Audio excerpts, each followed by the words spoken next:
Hello दोस्तों, कैसे हैं आप। मैं आज जो कहानी सुनाने वाली हूँ उसे सुनकर शायद आप सोचें कि ये बस एक हॉरर स्टोरी है। लेकिन सच ये है कि इस रात के बाद से मैं कभी पहले जैसी नहीं रही। ये कहानी सिर्फ मेरी नहीं, मेरी दोस्त रिया की भी है।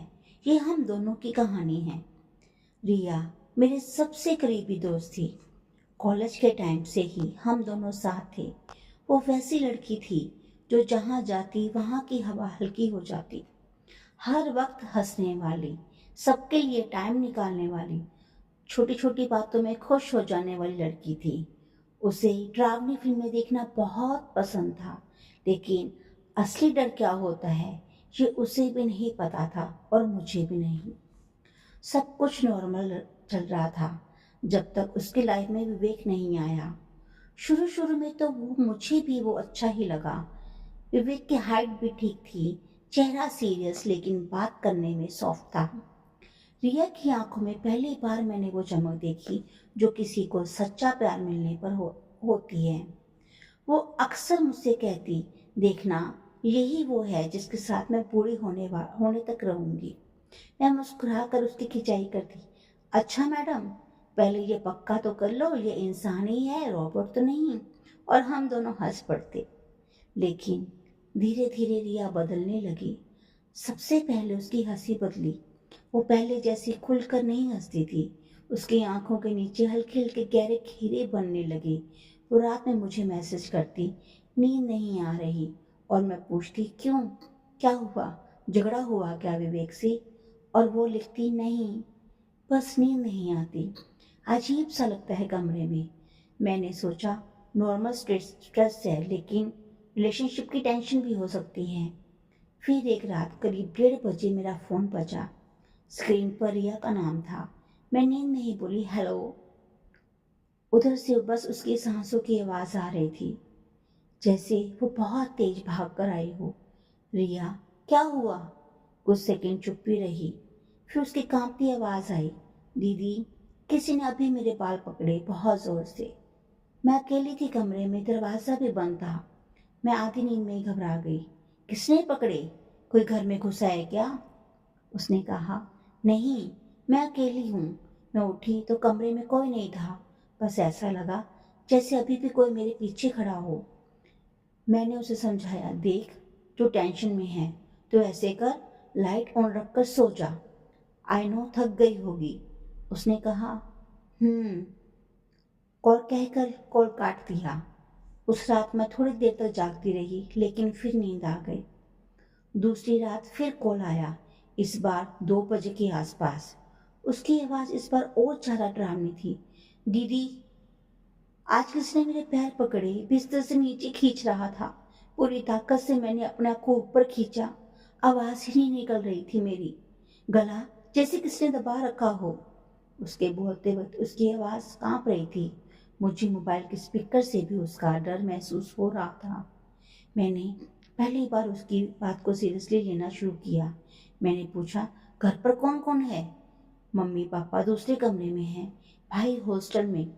लेकिन दीदी, ये सब उनके सामने नहीं होता, ये सिर्फ मेरे कमरे में होता है, जैसे कोई मुझे बस देख रहा हो। तीसरी रात सब कुछ बदल गया। उस रात उसने मुझे कॉल नहीं किया।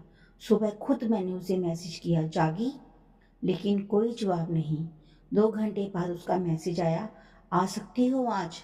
बस इतना। मुझे अजीब सा लगा, लेकिन मैं दोपहर तक उसके घर पहुंच गई।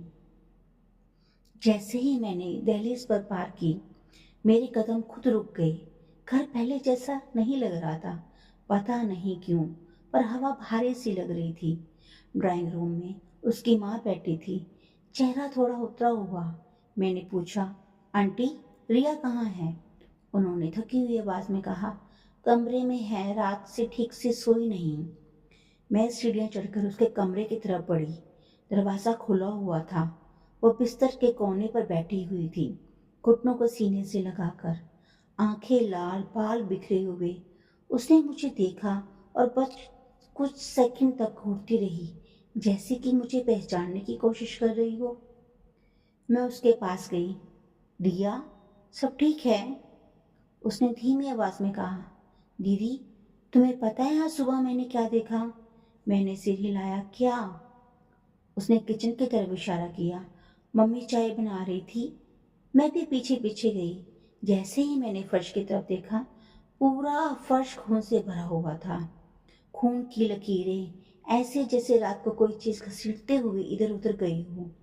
ताजा खून की गंध आ रही थी। मैं बोल नहीं पाई, बस देखती रह गई। पापा आए, पर उनके आने तक फर्श बिल्कुल साफ था। कुछ भी नहीं था वहां, जैसे कुछ हुआ ही ना हो। मैंने उसकी आंखों में देखा। उसमें नींद नहीं थी, सिर्फ डर था। मैंने धीरे से उसका हाथ पकड़ा। तो डॉक्टर के पास क्यों नहीं गई? उसने हंसने की कोशिश की, बहुत हल्की टूटी हुई हंसी। सबको लगता है मैं स्ट्रेस में हूँ, लेकिन दीदी, स्ट्रेस खून की लकीरों नहीं बनाता। स्ट्रेस रात के 3 बजे से बिस्तर से पैर नहीं खींचता। उस दिन पहली बार उसने मुझे विवेक के बारे में डिटेल में बताया। तुम्हें याद है, जब से विवेक मेरी लाइफ में आया, उसी की कुछ दिन बाद ये सब शुरू हुआ। पहले तो बस सपने आते थे, फिर वो सपना जागते हुए दिखने लगा। मैंने पूछा, विवेक से बात की तूने? हाँ, उसने कहा, तुम थकी हो, ओवर थिंक कर रही हो, थोड़ा ब्रेक लो, मेरी बात मानो, सब ठीक हो जाएगा। लेकिन दीदी, जब भी मैं उससे मिलने की सोचती हूँ, कुछ ना कुछ तो हो जाता है। कभी उसका एक्सीडेंट, कभी उसकी माँ बीमार, कभी उसका फ़ोन स्विच ऑफ आता है। मुझे लगता है जैसे जैसे वो है, पर है भी नहीं। जैसे कोई उसके पीछे से मुझे देख रहा हो। धीरे धीरे रिया बाबा फकीरों के चक्कर लगाने लगी। कोई कहता, बहुत पुराना साया है, 7 जन्मों का कर्म है। कोई कहता, कोई तेरी खुशी से जलता है, तेरे ऊपर कराया है। हर बाबा के पास अलग कहानी थी, लेकिन कोई सल्यूशन नहीं। एक रात उसने मुझे कॉल करके कहा, आज मैं आखिरी बार एक बाबा के पास जा रही हूँ। लोग कहते हैं बहुत बड़े हैं, बहुत दूर से लोग आते हैं उनके पास। मैं भी उसके साथ चली गई। जब मैं पापा के पास गई उसके साथ, वो पापा शहर के कोने में एक पुरानी सी इमारत के ऊपर रहते थे। कमरे में हल्की पीली रोशनी थी, धूप, अगरबत्ती की तेज गंध। दीवारों पर जानवरों और अजीब चेहरों की तस्वीरें थी। बाबा ने धीरे से रिया को देखा और आंखें बंद कर ली। होंठ पुदपुदाने लगे, फिर बोले, बहुत तगड़ा जिन है तेरे साथ। तेरी खूबसूरती, तेरी जवानी, सब पर उसका हक है। रिया के चेहरे का रंग उड़ गया। उसने धीमी आवाज में पूछा, इससे छुटकारा मिल सकता है क्या?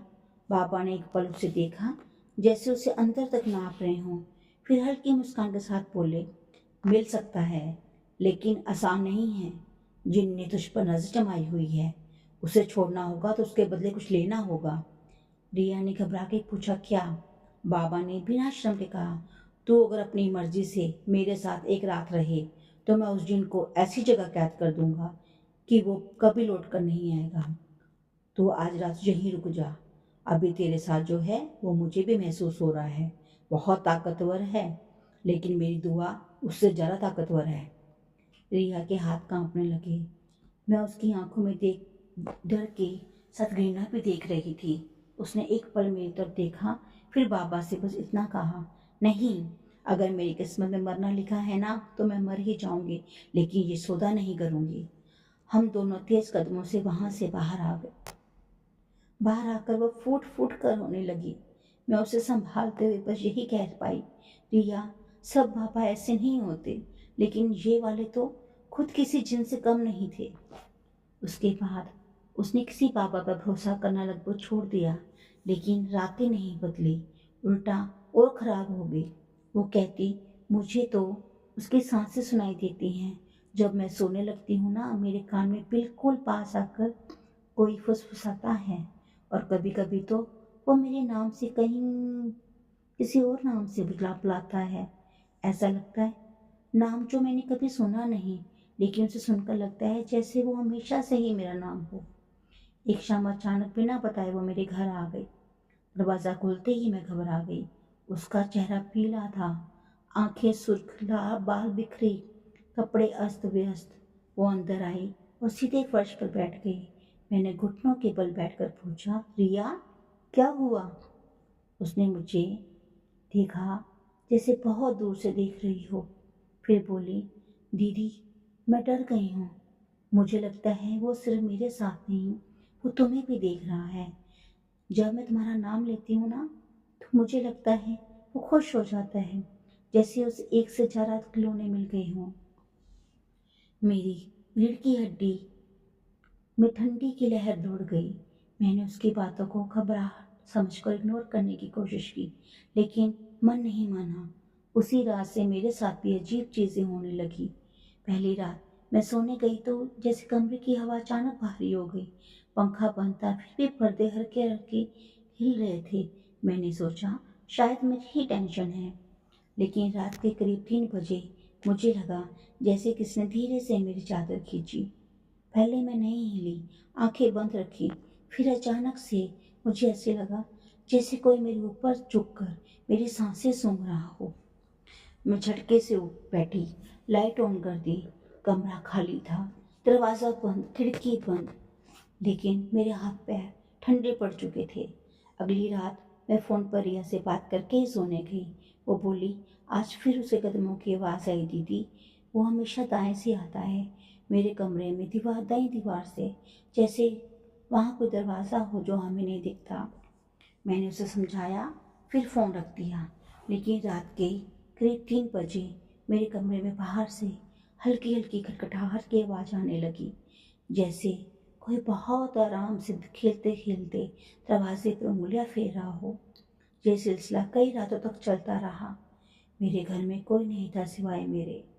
मैं जितना ज़्यादा डरती उतना ही ज़्यादा मुझे रिया की हालत याद आती। मैंने तय कर लिया, अब ये सब अकेले नहीं हैंडल होगा। मुझे किसी ऐसे इंसान की ज़रूरत थी जो ना तो भूखा बाबा हो, ना ही लालची ढोंगी। इसी तलाश में किसी ने मुझे शहर की एक पुरानी दरगाह के बारे में बताया। बोले, वहाँ हाफिज साहब हैं, न खुद से पैसे मांगते हैं, न कोई तमाशा करते हैं, जो सही है वही बोलते हैं। अगर मामला उनके पकड़ से बाहर हो तो साफ कह देते हैं। मैंने रिहा से कहा, कल सुबह हम दरगाह चलेंगे। पहले तो वो घबराई, फिर बोली, जो तुम कहो करूँगी। अब मेरे पास खोने के लिए बचा ही क्या है। अगले दिन हम दरगाह पहुंचे। पुरानी सी इमारत, लेकिन अंदर जाते ही एक अजीब सा सुकून और एक अजीब सा डर दोनों महसूस हो रहे थे। जैसे कोई बहुत पुरानी बहुत भारी चीज हवा में तैर रही हो। वहां की सन्नाटा भी सामान्य नहीं था। हाफिज साहब एक कोने में बैठे थे, सामने तस्बीह, आंखें झुकी हुई। किसी ने हमें इशारे से उनके पास बैठने को कहा। हम चुपचाप जाकर वहां सामने बैठ गई। उन्होंने हमारी तरफ देखे भी नहीं, कहा, जो भी बात है सच सच कहो, आधा सच बोलोगे तो यहाँ से खाली ही जाओगे। मेरी आंखें अपने आप भर आई। मैंने धीमी आवाज में शुरुआत की, साहब बात मेरी दोस्त रिया की है। इस बार उन्होंने आंखें उठाई और पहली बार रिया को देखा। कुछ सेकंड तक सोचते देखते रहे, बिना कुछ बोले। फिर उन्होंने तस्बीह धीरे से रख दी और बोले, ये तो तुम कह रही हो बात रिया की है, लेकिन अब बात सिर्फ इसकी ही नहीं रही। जो इसके साथ है वो अब तुम्हारे साथ भी आ चुका है। मेरे दिल की धड़कन रुक सी गई। मैं कुछ बोलने ही वाली थी कि रिया फूट पड़ी। कौन है वो? इंसान है, जिन है, कोई मरने वाला है या जिंदा? क्या चाहता है मुझसे? हाफिज साहब ने धीरे से जवाब दिया। उन्होंने बस इतना कहा, पहली बार डर कब लगा था? रिया ने बताया। जैसे ही विवेक उसकी ज़िंदगी में आया, कैसे उसके बाद से ये सब शुरू हुआ। कैसे रातों में उसके साथ बाहर खींचना, कैसे वो बिस्तर से नीचे गिरना, कैसे किचन में खून दिखा, कैसे बाबा ने बदले में जिस्सा मांगा। वो सब बोलती गई और कमरे की हवा भारी होती गई। मुझे सच में ऐसे लगने लगा जैसे हमारे पास कोई घूम रहा है। रिया के चुप होते ही हाफिज साहब ने गहरी सांस ली और बोले, विवेक। थोड़ी देर बाद चुप रहे, जैसे उनके नाम में ही कुछ भारीपन हो। तुमने कभी उसके घर वालों को देखा? रिया ने सिर हिलाया। बस फोन पर बात सुनी, कभी वीडियो कॉल भी नहीं हुआ। जब भी मिलने की बात करती कुछ ना कुछ हो जाता था। मैंने भी सोचना बंद कर देती थी। प्यार में दिमाग कौन इस्तेमाल करता है? उन्होंने आंखें बंद की, जैसे भीतर कहीं देखते हों। फिर बोले, वह इंसान नहीं है, या यूं कहो अब इंसान नहीं बचा। उसकी शक्ल का इस्तेमाल किसी और ने किया है। बहुत पुराना जिन है ये। मोहब्बत की शक्ल में आता है, पहले भरोसा जीता है, फिर धीरे धीरे इंसान की रूह को खा जाता है। ऐसे हमारे हाथ ठंडे पड़ गए। मैंने धीमी आवाज में पूछा, तो अब क्या होगा? उन्होंने कहा, जो होगा आज रात ही होगा। अगर तुम दोनों चाहते हो कि ये सिलसिला खत्म हो जाए, तो आज रात तुम्हें दर्द से नहीं बल्कि यकीन दिखाना होगा। वो आएगा, जरूर आएगा, उसे रोकना होगा। लेकिन याद रखना, वो सिर्फ डर से नहीं, ना से जलता है। तुमने उसके बहुत सारे हाँ मान लिए, अब एक बड़ा ना बोलना बहुत जरूरी है। उन्होंने कुछ आयतें पढ़ी, फूंक मारी, एक कागज पर कुछ लिखकर हमें दिया, फिर बोले, आज रात ठीक 3 बजे 7 मिनट पर वो कोशिश करेगा अंदर आने की। लेकिन चाहे कोई भी आवाज लगे, कोई भी रोना, कोई भी प्रार्थना, कोई भी पहचानी हुई आवाज, दरवाजा नहीं खोलना। और अगर वो कमरे के अंदर आ भी गया तो आंखों में मत देखना। जिनकी सबसे बड़ी ताकत उसकी नज़र में होती है। उसकी आंखों में देखोगे तो वो तुम्हें तुम्हारे ही डर में डुबो देगा। हम दोनों का गला सूख गया था, लेकिन अब घर लौटना संभव नहीं था। रास्ते में रिया ने धीमी आवाज में कहा, दीदी, अगर आज मैं बच गई तो मैं नई रिया बनूंगी। अगर नहीं बची तो कम से कम ये जानकर मरूंगी कि मैंने आखिरी वक्त किसी गंदे बाबा का सौदा नहीं किया। रात हम दोनों मेरे घर पर ही रुके। मैंने इमरजेंसी में अपने लिए छुट्टी भी ले रखी थी। घर में सिर्फ हम दो थे। शाम ढलते ढलते ही लगा जैसे दीवारें पहले से ज्यादा पास आ गई। मैंने हाफिज साहब के बताए मुताबिक कमरे में छोटा सा दायरा बनाया। भीतर एक कोने में तस्बीह जैसी चीज, सामने वो कागज, हल्की रोशनी वाला लैंप।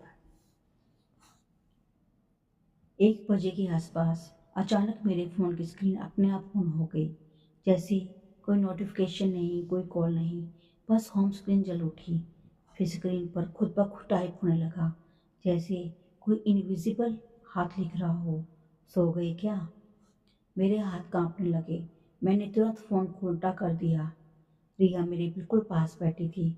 उसने मेरे चेहरे की तरफ देखकर पूछा, किसने लिखा? मैंने झूठ बोल दिया, कुछ नहीं, ग्लिच होगा।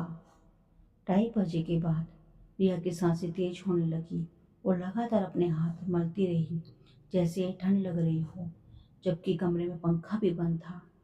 उसने धीरे से कहा, वो आ रहा है दीदी, उसकी खुशबू आ रही है। वह अजीब सी गंध, जैसे गीली मिट्टी पर किसी ने अपनी अजीब सी चीज जला दी हो। मैंने खुद को संभालते हुए कहा, याद है ना हाफिज साहब ने क्या कहा था? डर से ज्यादा यकीन। सिर्फ इतना सोच कि ये रात अगर निकल गई तो नई जिंदगी शुरू होगी। घड़ी की सुइयां जैसे धीरे धीरे चलने लगी। करीब 3 बजे से ठीक पहले घर के सारे कमरे एक साथ कराने लगे। लकड़ी की पुरानी अलमारी, दीवार, दरवाजा, सबसे टक टक की आवाज आने लगी। 3:05 हुए होंगे कि दरवाजे पर हल्की सी खटखटाहट हुई।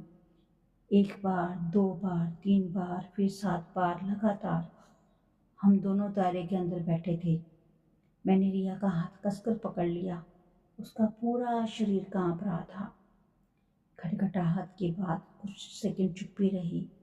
फिर बाहर से एक जानी पहचानी सी आवाज आई, रिया, दरवाजा खोलो, मैं हूँ। ये विवेक की आवाज थी। वही टोन, वही ठहराव। रिया के चेहरे पर एक पल के लिए अजीब सी मलामियत आई, जैसे उसकी यादों ने उसे छू लिया हो। उसने फुसफुसाकर कहा, वो आ गया। बाहर से आवाज आई, इस बार थोड़ी तेज, रिया प्लीज दरवाजा खोलो, कि देखो कितने दिनों से नहीं मिला हूँ, डर मत, मैं हूं ना। मैंने धीरे लेकिन सख्त लहजे में कहा, उसकी तरफ मत देखना, यहाँ से बाहर नहीं जाना। रिया की आंखें भर आए, लेकिन दीदी, अगर वो सच में हो तो? मैंने अपने डर को निगलते हुए कहा, अगर वो सच में होता तो इतने दिनों में एक बात तो सामने आता, जो अंधेरे में छिपकर बुलाए वो कभी सच्चा प्यार नहीं होता। अचानक आवाज बदल गई। अब वो उसकी माँ की आवाज जैसी लगी, बेटा दरवाजा खोलो, हमें अंदर आने दो, रात बहुत हो गई है। फिर किसी बूढ़े आदमी की आवाज आई, बेटी मुझे ठंड लग रही है, मुझे बाहर मत रखो।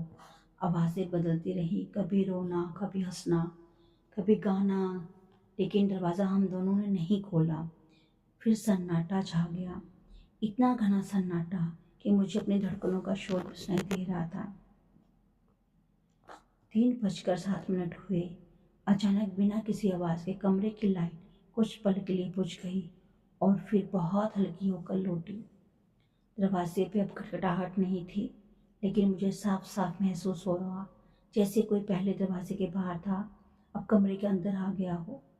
हवा में वो ही अजीब सी गंध फैल गई, गीली मिट्टी, जली हुई रबर, पुराने खून और अगरबत्ती की मिली जुली गंध। रिया का हाथ मेरे हथेली में और ज़्यादा कस गया। उसकी उंगलियां जैसे बर्फ से ठंडी हो गई हों। मेरे कान के पास जैसे कोई बहुत करीब आकर फुसफुसाया, तुमने मुझे बुलाया था मदद करने के लिए, अब मुझे भी तुम्हारा हिस्सा चाहिए। मैंने अपने होंठ पींच लिए। हाफिज साहब की आवाज़ याद आई। वो तमाम शक्लें लेगा, तमाम आवाज़ें लेगा, लेकिन तुमने ना बोलना है, सिर्फ ना। रिया ने एक पल के लिए गलती से ऊपर देख लिया। उसकी नज़र उस आईने से टकराई और वो वहीं थम गई। उसका चेहरा खाली होने लगा, जैसे उसकी रूह धीरे धीरे निकल रही हो। मैंने तुरंत उसका चेहरा अपनी तरफ मोड़ने की कोशिश की। रिया, मेरी तरफ देख, मेरी आंखों में देख। लेकिन उसकी आंखें जैसे जड़ हो चुकी थी। उसके होंठों पर बहुत हल्की मुस्कान आई, वही मुस्कान जो वो विवेक से बात करते वक्त किया करती थी। लेकिन बहुत धीमी आवाज में कहा, वो आ गया। मैंने हाफिज साहब का दिया हुआ कागज मजबूती से पकड़ा और पूरे जोर से वो आयतें पढ़ने लगी जो उन्होंने सिखाई थी। मेरी आवाज़ कांप रही थी, लेकिन मैं रुक नहीं रही थी। आईने में आकृति वो साफ होती जा रही थी। अब वो बिल्कुल विवेक जैसी लगने लगी। उसने सांस लेकर कहा, कितना प्यार करती है ये मुझसे, तुमको जलन हो रही है ना? फिर वो मेरी नकल करके बोला, मेरे ही लहजे में, अगर वो सच में होता तो सामने आता। और फिर जोर से हंसने लगा। कमरा ठंडा होता जा रहा था। दीवारों पर टंगी तस्वीरें हिलने लगी। लैंप की लो बेमन से टिपटिमा रही थी। मैं जोर जोर से पढ़ती रही, बीच बीच में रिया का नाम लेकर उसे पुकारती रही। रिया सुन, तू इससे ज़्यादा ताकतवर है। याद कर अपनी मम्मी की आवाज़, अपना घर, अपनी असली तस्वीरें, हमारा कॉलेज, हमारी पहली फ़ोटो। उसके गालों पे आंसू बहने लगे। वो तो दुनियाओं के बीच में फंसी हुई थी। एक तरफ मैं उसे खींच रही थी, दूसरी तरफ वो साया। अचानक उसके गले से अजीब सी आवाज़ निकली, जैसे 2-3 आवाज़ें एक साथ बोल रही हों। तुम्हारी नहीं है ये, मेरी है। मैंने इसे अकेलेपन से निकाला था, मैंने इसे प्यार दिया था, तुमने इसे क्या दिया? मेरी आंखों के सामने कुछ सेकंड के लिए सब कुछ धुंधला होने लगा। मुझे लगा मैं खुद भी इसे कहीं खींच रही हूँ, उस अंधेरे की तरफ जहाँ सिर्फ उसकी आंखें थीं।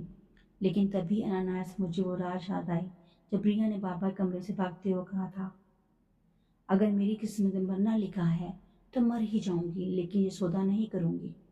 मैंने पूरी ताकत के साथ चीख कर कहा, रिया, तूने इस बाबा को ना बोला था ना, अब इसको भी वही ना बोल। ये तेरा मालिक नहीं है। तो किसी जिन की मोहब्बत से नहीं बची, तो अपनी हिम्मत से बची थी।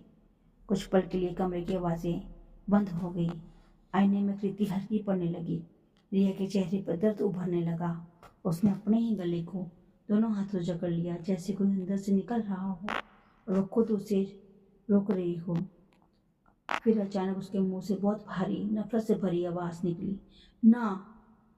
ये ना उसकी अपनी आवाज़ थी, ना वो जिन की नकल, ना किसी और की, बस रिया। जैसे ही ये शब्द हवा में गूंजा, कमरे में एक अजीब सी कड़की हुई। आईना एक तेज झटके के साथ बीच से फट गया। लैंप की लो तेज हो गई, फिर स्थिर हो गई। दीवारों पर हिलती परछाइयाँ एक एक करके गायब हो गई और वो गंध धीरे धीरे खत्म हो गई। रिया बेहोश होकर मेरी गोद में गिर पड़ी। उसका शरीर नरम था, लेकिन अब कांप नहीं रहा था। मैंने उसे कसकर पकड़ा। आंसू अपने आप बह रहे थे। मैं धीरे धीरे उसकी आयतें पढ़ती रही, जब तक कि खिड़की के सामने पीछे आसमान हल्का न होने लगे। सुबह जब रोशनी पूरी तरह कमरे में फैल गई, रिया ने सब धीरे धीरे अपनी आंखें खोली। उसने मेरी तरफ देखा, जैसे बहुत गहरी नींद से जागी हो। खत्म हो गया, उसने बेहद हल्की आवाज में पूछा। मैंने उसके माथे पर हाथ रखकर कहा, हालात से तो लगता है हाँ, लेकिन पक्का करने के लिए हम आज फिर हाफिज साहब के पास जाएंगे। हम दोनों उसी दरगाह पहुंचे। हाफिज साहब ने हमें देखते ही हल्की सी मुस्कान की। लगता है तुम लोगों ने डर से ज़्यादा यकीन दिखाया है, रिया ने धीमी आवाज़ में पूछा। वो गया ना, उन्होंने गंभीर होकर कहा। जबरदस्ती बाहर कर दिया गया है, अब वो सीधे वापस नहीं आ सकता। लेकिन याद रखना, ऐसे साए हमेशा कमज़ोरी ढूंढते हैं। खुद को कमज़ोर मत होने देना। अपनी नींद, अपनी हंसी, अपने फैसले किसी और की छाया को मत देना। उसके बाद रिया धीरे धीरे नॉर्मल होने लगी। नींद वैसी आई, खून की लकीरें नहीं दिखी। रात के 3 बजे घर पर सन्नाटा अब भी सन्नाटा ही रहता। उसके भीतर छुपा हुआ शोर नहीं। लेकिन कहानी यही नहीं खत्म हुई। आपके साथ फिर से मिलेंगे अगले पार्ट 2 में। पार्ट 2 देखने के लिए लाइक सब्सक्राइब कीजिए। धन्यवाद।